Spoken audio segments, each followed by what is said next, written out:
Hey everybody, today we're going to cover three amendments. We're going to cover the 16th, 17th, and 18th Amendment. So let me share my screen and we will get started on that. The 16th Amendment is my least favorite of all the amendments. And it says this.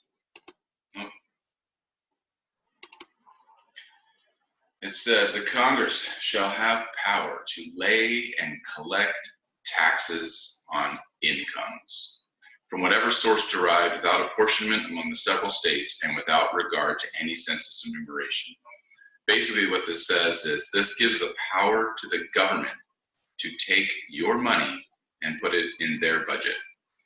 So in other words, they have the power now to say, we want this amount of money from you and we're going to spend it how we want to spend it. If you don't like it, it's too bad. I guess vote for someone else next time. So now we have this tax that every time you work, our government gets some of that money. We also have over 200 other taxes in which our government, federal and state governments, can take money from us. If you own your own property and you dig a hole for a well, they'll tax you. If you go to the store and you buy, I don't know, a bicycle, you get taxed. A car, you get taxed. When you own a home, you get taxed. When you pick up your cell phone, you get taxed. Everything seems to be taxed now. But the 16th Amendment is the one that says before you even get your money, the government has rights to some of it. So this is why I dislike this amendment. Recently, Donald Trump has passed some legislation that was written and he signed it about how more people get to keep more of their taxes. About 50% of the workforce in the United States end up not paying taxes at all. It comes out of their check and then they get a refund.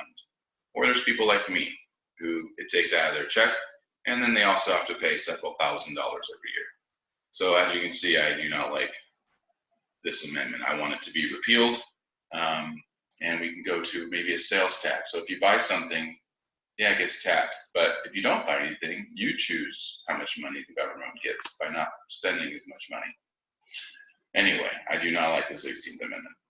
17th Amendment. The 17th Amendment tells us this: the Senate of the United States shall be composed of 2 senators from each state elected by the people thereof for 6 years, and each senator shall have 1 vote. The electors in each state shall have the qualification requisite or electors of the most numerous branch of the state legislatures. When vacancies happen in the representation of any state in the Senate, the executive authority of such state shall issue writs of election to fill such vacancies, provided that the legislation of the state may empower the executive thereof to make temporary appointments until the people fill the vacancies by election, as the legislature may direct. And this amendment shall not be construed to affect the election or term of chosen people prior to this in the Constitution, essentially. All right, so our 2 senators, Dianne Feinstein and Kamala Harris, are pictured here. But this amendment basically just says the people vote directly for the senators in each of their states. Prior to this, the House of Representatives and the legislatures, the legislature of any state got to pick. So here now we, the people, directly vote for our senators. So this one was a pretty good one. It's the 17th Amendment. It's one we don't often talk about or discuss, but we vote directly for these 2 people that are here. Maybe someday my face might be there, who knows. And then we have the 18th Amendment.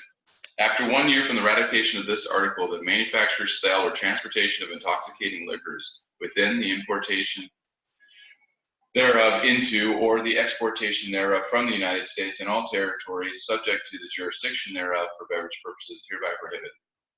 And the Congress and the several states shall have current power to enforce this article by appropriate legislation. So this prohibited now listen, the sale, manufacture, or transportation, or importation or exportation of alcohol. This did not make drinking alcohol illegal. So if you had a stash of alcohol in your home during this period of time, you could drink it as long as you want. As soon as you grabbed that bottle and walked over to your neighbors, you're now transporting. It became illegal. So you couldn't make alcohol, you couldn't sell alcohol, and you couldn't transport alcohol, nor could we import or export it. However, in California, right here in the wine country, Christian Brothers Winery was still selling, producing, and transporting alcohol legally. How did they do that? They did it for church. They did it for the Catholic Church. And because of the First Amendment, this amendment could not infringe upon that. And so Catholics and priests in the church could still have wine. So there you go. There's your 3 amendments for the day. And I hope to see you on Zoom very soon.